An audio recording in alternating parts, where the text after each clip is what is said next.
Yeah, making the new IP is how can I put it? It's just don't do it. It's insane. I mean, it's a very difficult process. You have more questions than you have answers, especially when you come from like you've been making Uncharted 1 and Uncharted 2, just kind of like now like things are going, you just kind of like good momentum, and then suddenly that momentum like just drops, it stops. It's a very challenging process to create a new IP, and you're gonna fail over and over again, but that's what it takes. New IPs are really hard. They're hard because you don't know what's fun yet. You're building new tech, new AI, establishing new characters, new art, all this. You don't get that controller in your hand for like 6 months to a year. You don't know what it is yet. I remember like ages ago coming on the project and what are the infected gonna do? Like, what are they gonna do? They're gonna behave like this. I'm like, okay, we're like trying to imagine what's gonna happen. Fast forward like 4 months, they don't do that at all because it didn't work, right? It's hard mode, right? Like, it's game development on expert. There's a big thing about making a game, right? Which is a game has to be fun.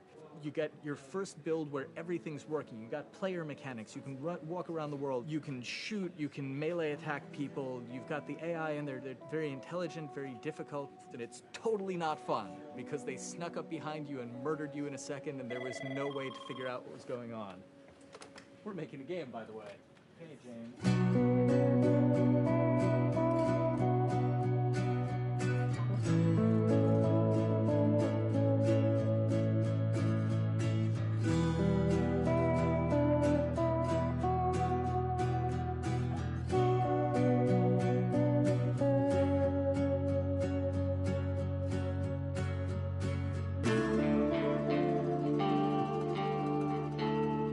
The company has grown quite a bit since I started. I think I was the 12th employee or something back when we got started, but we've tried to stay true to those smaller studio roots. I've been here for 16 years. There's just no reason to leave. I just like the environment here. It's very non-corporate. I think the way we work on Naughty Dog is kind of special because we don't really like hierarchy or bureaucracy, and no one is really just a manager here. Naughty Dog has a very flat structure. We pretty much all report to the co-presidents and the game directors. I always tell people when we hire them, just like, my job is going to be able to trust you, and that's what I want. I want just to give you something and you go with it, and I know it's going to get done. We believe in iteration, we believe in collaboration, and we believe in the people making the game working directly with each other.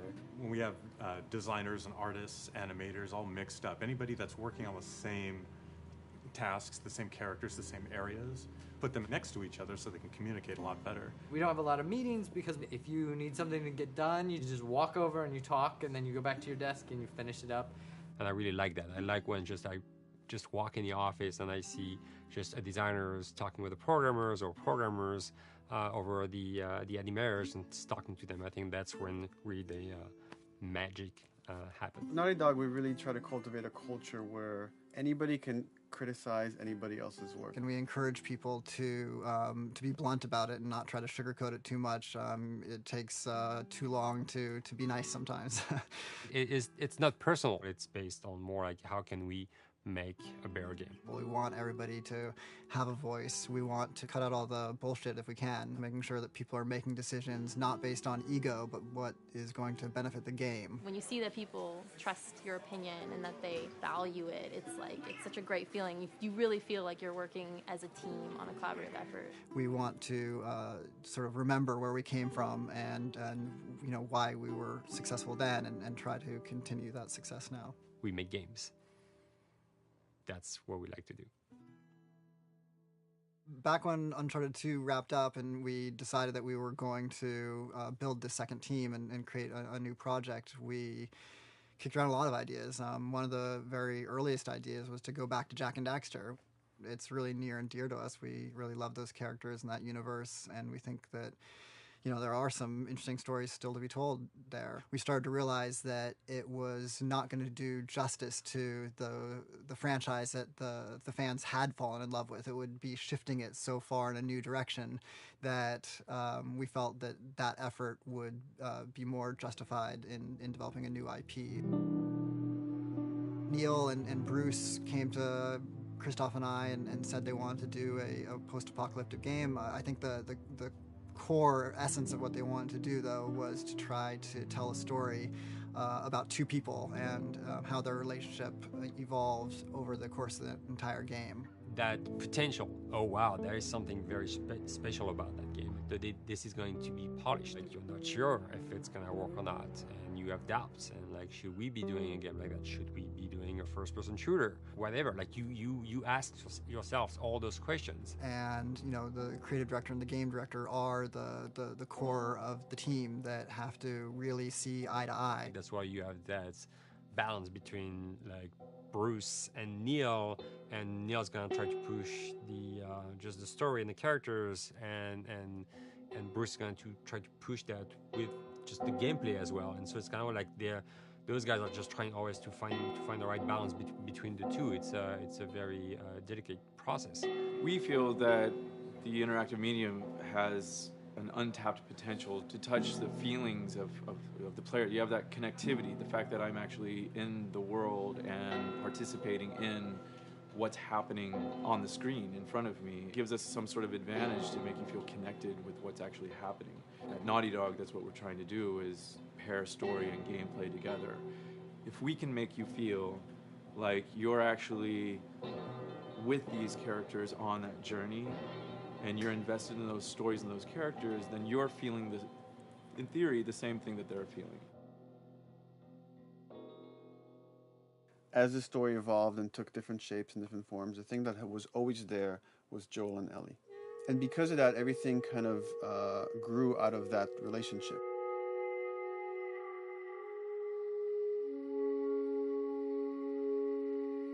We've seen kind of that role of the anti-hero change, especially over the last 3 to 5 years, to where before it was like the thick-neck mercenary kind of guy. For this game specifically, for this story, we needed something new.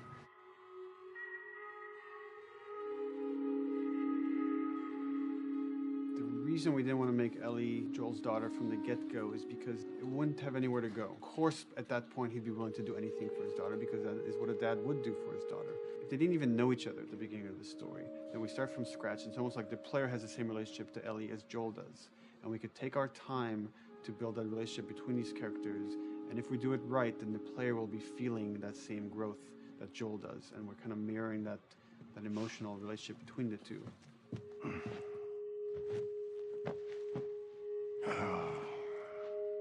What are you doing? Killing time. Well, what am I supposed to do?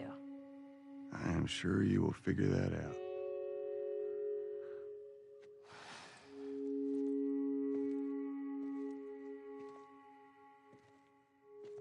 Your watch is broken. It's exciting that Neil wrote something like this, where he's like, I don't want to make the stereotypical characters. I want to make real people in this crazy situation and these forced to make decisions that are really tough. Like, what would we be like in those situations? I mean, we weren't consciously trying to pick male or female for characters. You just try to pick characters and just be honest with who they are. It almost doesn't matter, right? Joel's daughter could have been Joel's son. Ellie could have been a boy, and Joel might have been Tess. You could have swapped those roles, and I think the story would have still worked. The focus on female strength, it's so unique. You get to see what's so powerful about a woman through all of these female characters, which makes this game wonderful and unique. There's a crew of Fireflies that'll meet you at the Capitol building. That's not exactly close. You're capable. You hand her off, come back, the weapons are yours.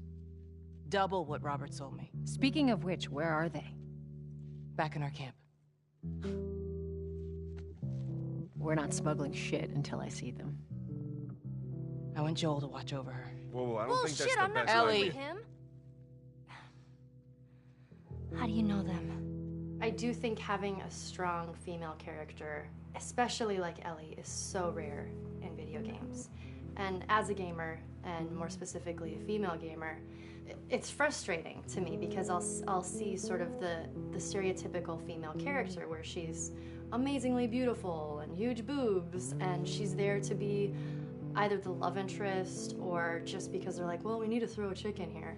We've seen the strong woman or we've seen the weak woman. We haven't necessarily seen the empowered woman from this kind of standpoint. And there's that beautiful scene where Joel finds her inside the house and she's reading through this girl's journal going, is this really what they used to worry about?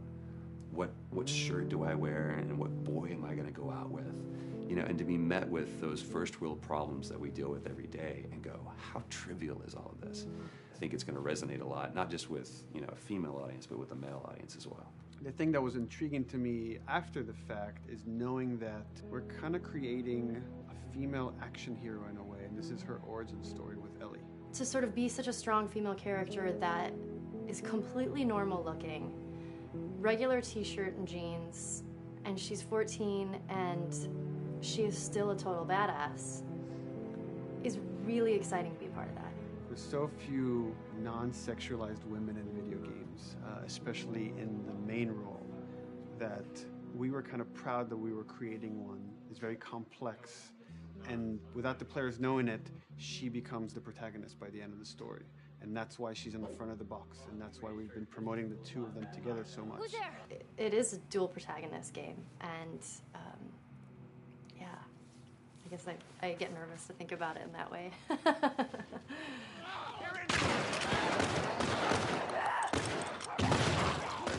We couldn't talk about it. In fact, in interviews we've been lying about it, saying you never play as Ellie because it was so important for that to be a surprise.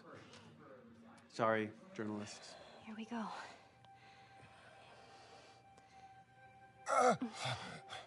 Sorry. Hold on. That's it.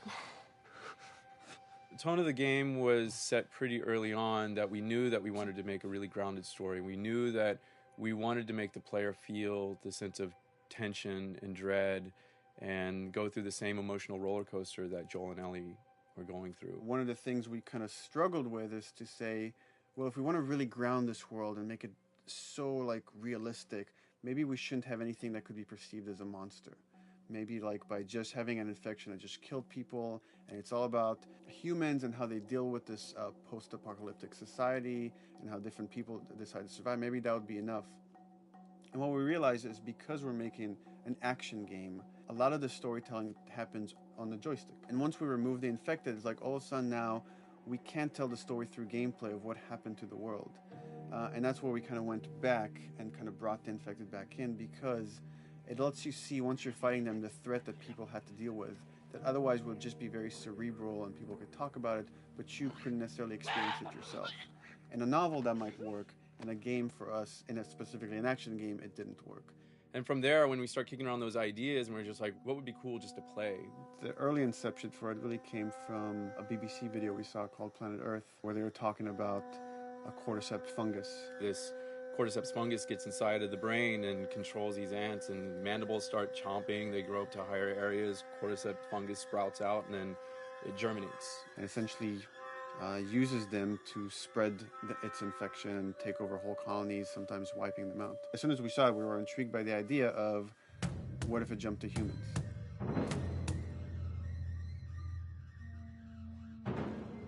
So what would happen? How would people react? What would happen to society? As we're trying to develop the look of the infected, we went through so many different iterations, some that looked really alien and subhuman, some that looked just essentially like zombies, and we couldn't find like an original place for them. But one of our artists just did this kind of photo mashup where he took a bunch of images of diseases or images of fungal overgrowth, and he kind of mashed it all together and he threw it on this person. It was a very iterative process, making sure that the fungus felt properly integrated, like it was part of the body, growing out of the body. And not just fungus growing in the head, but it's tearing the face apart, cleft down the middle, this gaping maw of a mouth with the crooked teeth. And it's in great agony as its humanity and its brain is still somewhat functioning. Maybe you still have some human cognitive abilities or thought process back here. This isn't some decaying corpse on the ground. This is a living thing that's going to be coming after you in the world. The fungus is always the focal point. So you can see from a distance, oh, this guy's infected. I can tell straight away.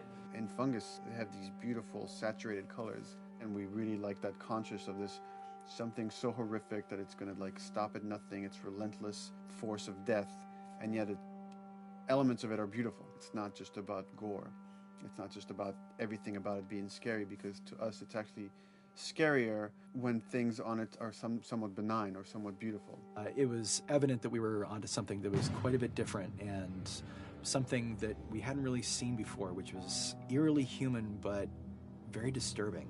And it seemed so creepy and so unique that right away we gravitated towards it, and it's like, this is our base infected. Everything should kind of come out of this look.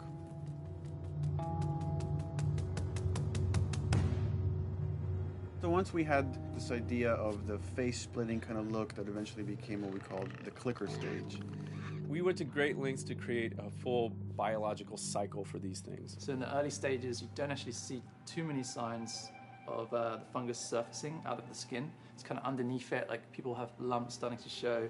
The eyes will be kind of cloudy or lopsided because the fungus kind of originates inside the head.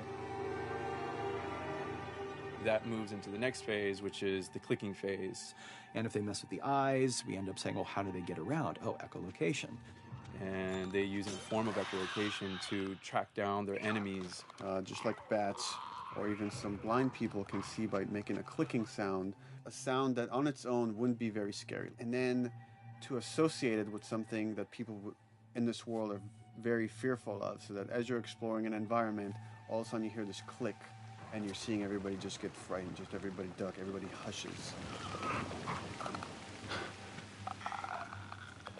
Great.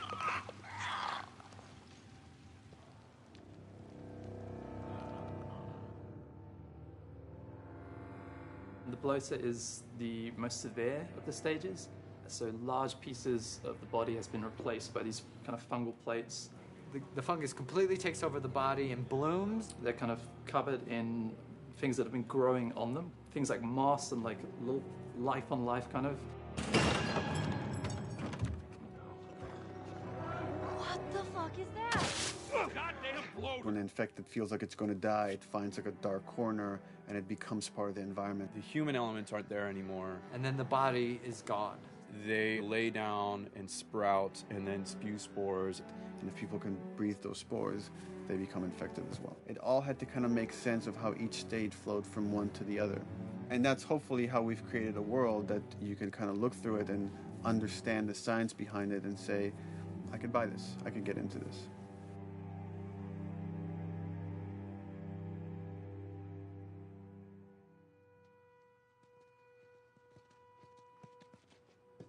Mandatory evacuation. Evacuate to where? What do you think? Quarantine zone. See, some places got a heads up before the infection showed up. Most didn't. Over the course of Joel and Ellie's journey through this game across America, you find all these different societies, all these different enclaves, and you get to see how do they deal with the infected. Without the manifestation of this infection, you can't have these people making those interesting choices.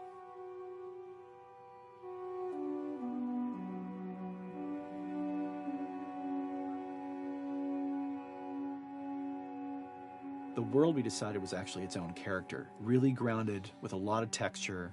What happens, after 20 years of the fall of man, when no one's taking care of anything. This book called The World Without Us describes in detail how much fighting on a day-to-day basis we have to do to keep nature back. And once you stop doing that, how quickly nature can reclaim that. They talk about New York and how every day they pump water out of the subway system. That system breaks down. Within 2 days, a whole city is flooded. And once water gets introduced, then structures collapse pretty quickly. Trees will sprout, and wind will carry those seeds over, and gutters get clogged. And then when it rains, water fills up, and then pretty soon you have vegetation growing over there. And once you have vegetation, concrete breaks pretty easily for when there's a tree and roots breaking through that. Even some of the stuff we did on Uncharted, you know, exploration of how temples were ruined. What if you took those ideas and put them in Pittsburgh or Boston? And obviously right when that happened, you can imagine that being pretty terrible to look at. But you think about 20 years later, and with rainwater filling up those sinkholes and then those becoming like little marshes with lily pads in them. We had this wonderful piece of concept art we developed really early on, and there are all of these wild animals that have escaped from a zoo and over the past 20 years have bred, and now they have herds roaming these cities. And that's something that tells you that life goes on, and this world is worth saving.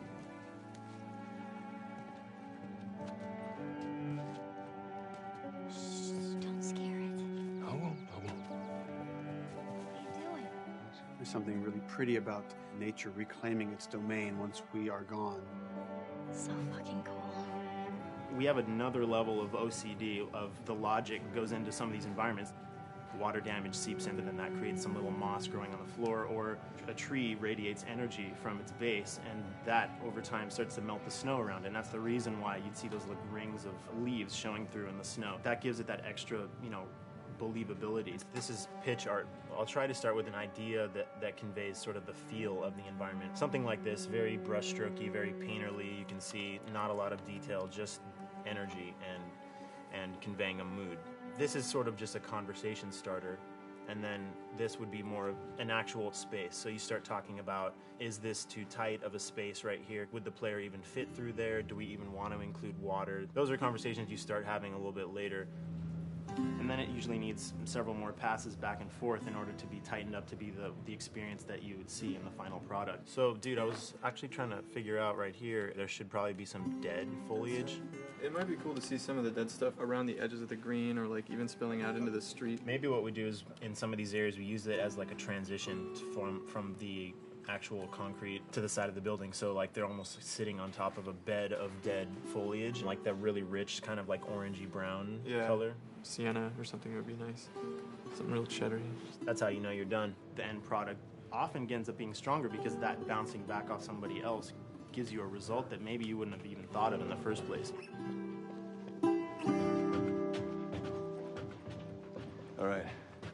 Here's the bridge. That's our way out of here. As far as concept art goes, definitely the ultimate goal is just helping everybody as much as possible. Me and the background artist will work together. I'll often just go to them because they've got like a really, really good like visual imagination.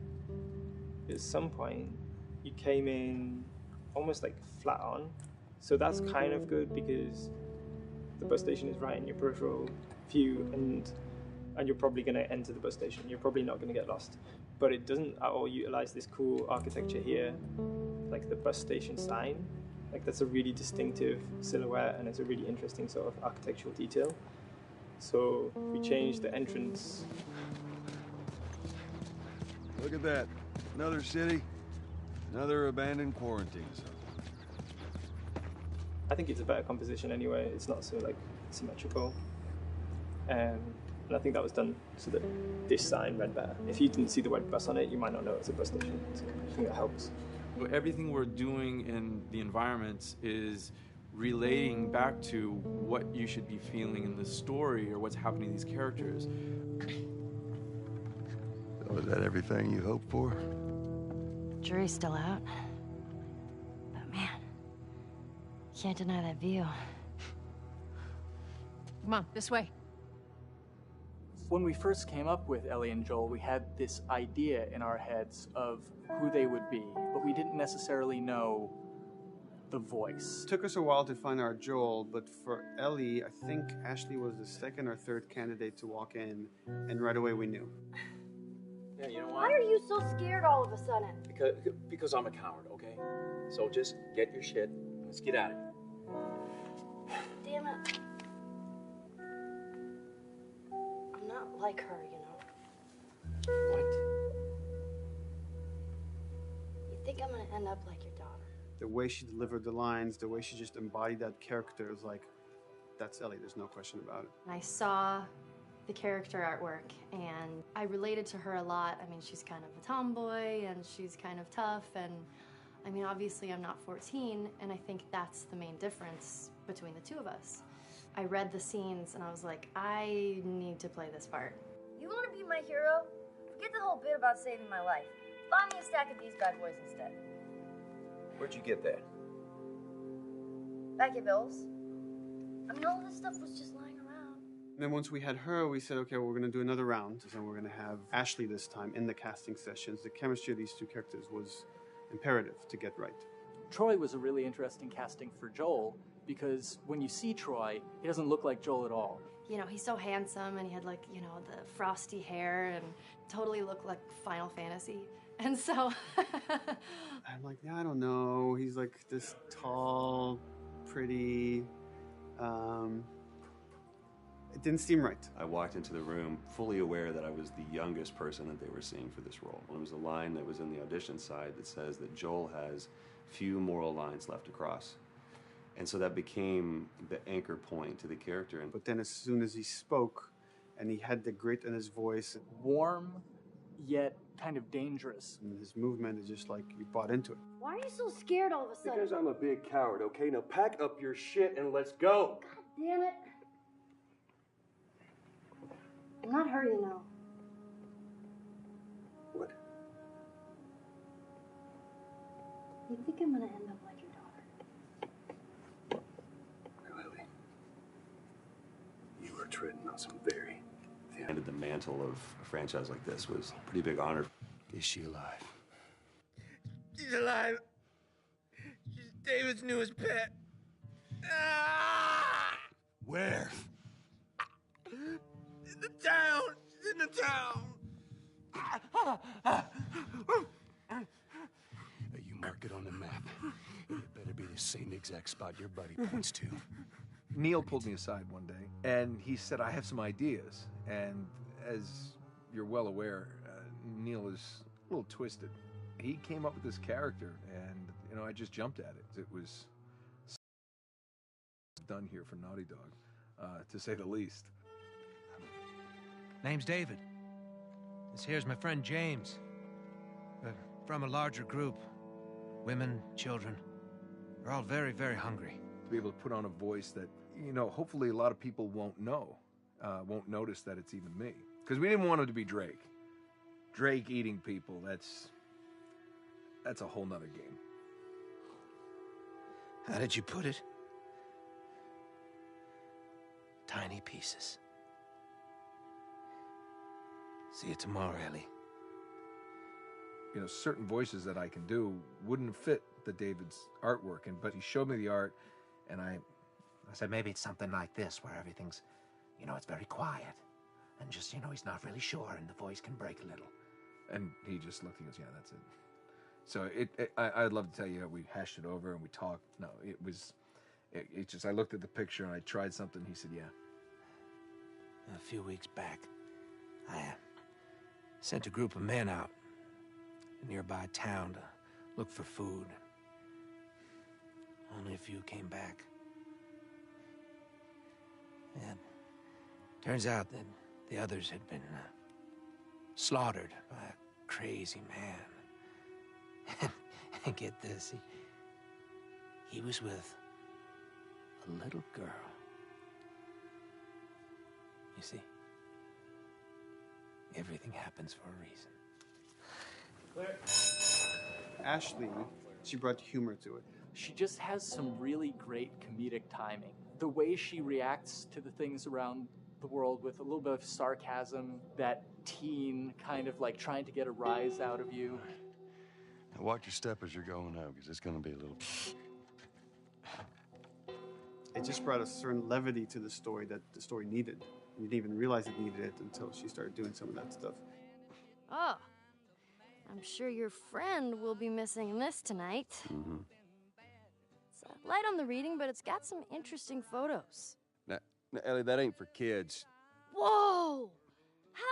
How the hell would he even walk around with that thing? Get rid of that. Hold your horses. I want to see what all the fuss is about. Oh, why are these all stuck together? I'm just fucking with you. Bye-bye, dude. Throughout the course of shooting over these past couple of years, Ellie and I have kind of morphed into each other, which I know sounds so cheesy. Neil always asks, he's like, well, what would you do in this situation? I think the most important thing that Ashley brought is a sense of capability to Ellie's character that wasn't there in the beginning. The very first thing we shot involved her being pulled out of a car and attacked, and Joel was supposed to go save her. It was written that Ellie sort of was just kind of watching on the side, just waiting till he was done, and I was a little frustrated because I was like, well, if this were real life, I would do something. We did a couple takes, and at some point she walked up to me and she said, I feel like I'd hit him. So we added in a part, like, right there off the bat, she's not just this damsel in distress. Right there, she wanted to fight back from her very first day of shooting. We didn't have it right initially. She needs to be more capable than initially we thought she would be, and actually that made us go back and rethink combat and rethink a lot of the areas in the game, and now she was going to take a much more active part.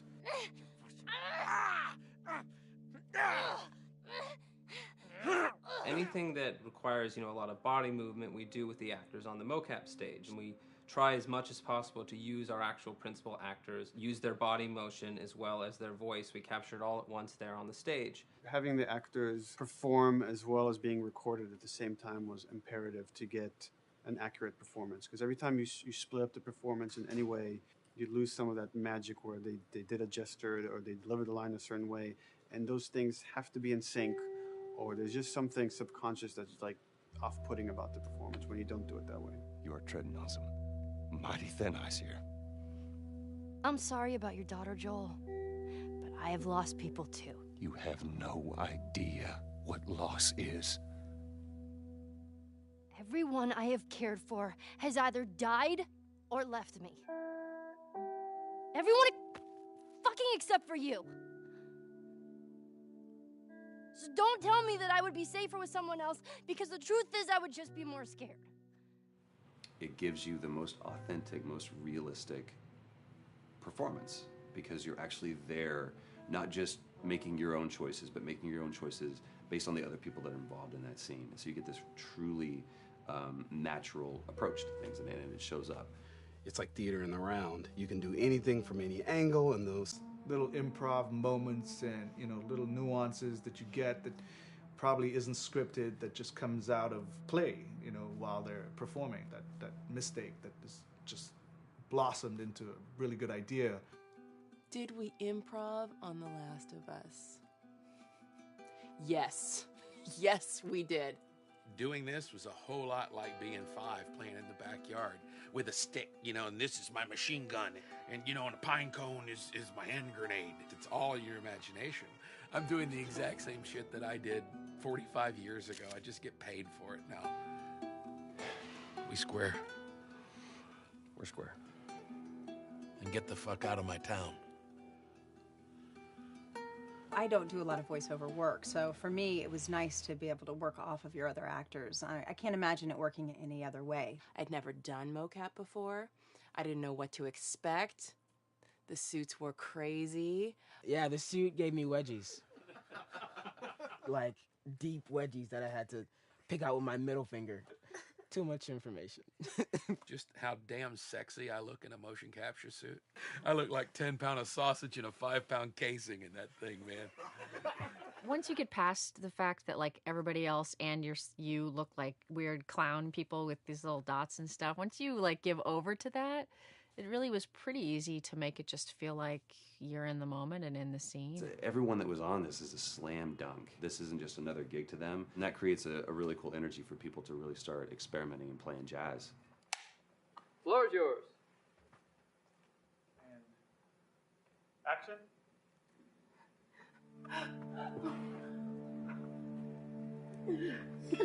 Hey! Oh, let her go! Don't worry, this is fixable. But I can't come with you. Well, then I'm staying. Ellie, I want Joel to watch over her. Oh, no. Bullshit, I will Ellie! with Not him. I could just take her to the North Tunnel and wait for me there. Jesus Christ. Just cargo, Joel. How do you know them? We craft the scene out until it has a good feel, and then we pass it off to animation to clean it up. Real life motions don't necessarily always translate into gameplay. There's something that's usually missing, so we have to, maybe enhance the gesture or enhance the shoulder movements or a breath that you want to be able to feel, but you don't really see it, so you can't really feel it unless you see it.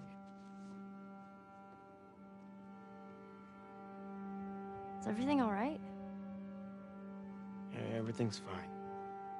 I could have him lean in here a little bit more, like this, take his hand down. When they're on stage, they don't necessarily have windows, you know, so that weight of like really pushing and leaning in, it's something that we would have to accentuate. You know, give him a little bit more weight on that turn, or put his head down a little bit more. There's a lot of dialogue that gets said between the two characters. We have to bring that alive through animation, and we have what we're using as gestures. Why would they mow down all these people? Can't let everyone in. If you turned off the sound, you'd know that they were talking to each other. And that really helps accentuate the relationship that the two have together. We have certain animations that play in the beginning of the game on Ellie. She's traveling with Joel, who she doesn't really know. There's a lot of gestures to make her look nervous, just her overall stance. Later on in the game, they develop a relationship through the animation, not just the dialogue. You can see that she's more comfortable around him. If that reads well with the player, then, you know, we're doing our job.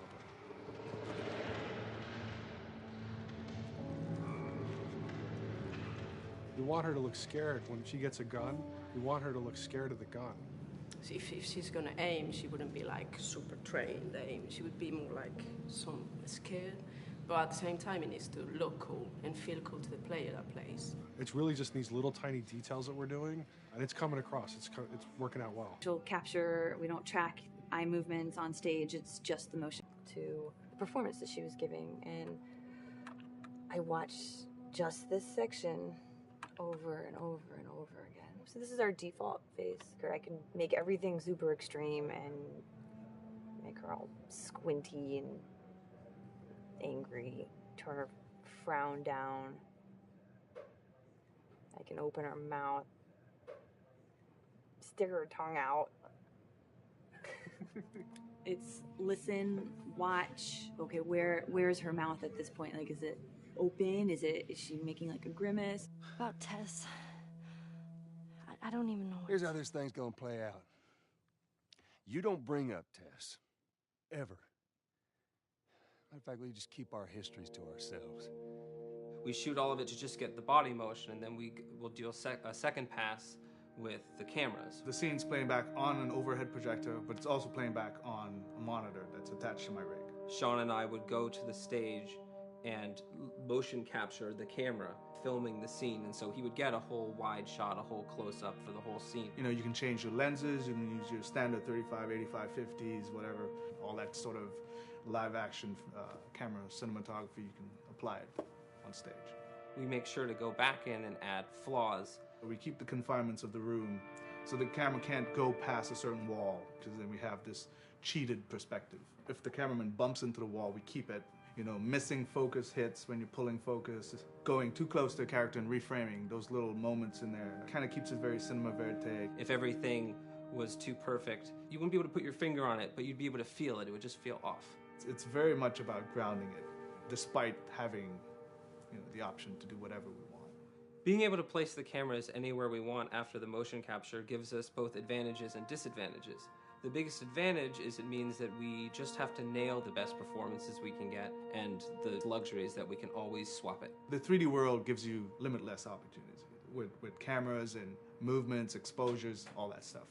Most of these cameras are sort of set up like real world cameras. So we have lens, we have f-stop that will create the depth of field. We have aperture to, you know, set our film back and all that stuff. A master, and then I have my close-ups, my over the shoulders, sort of just like a live action production. Let's go to camera 30 at the 23.458. Then I get that kind of weird, you know, bend across his back. The closer I bring the camera, the more bend I get, which is, you know, doesn't look right, it doesn't matter, which flattens the whole thing. And I'm trying to also catch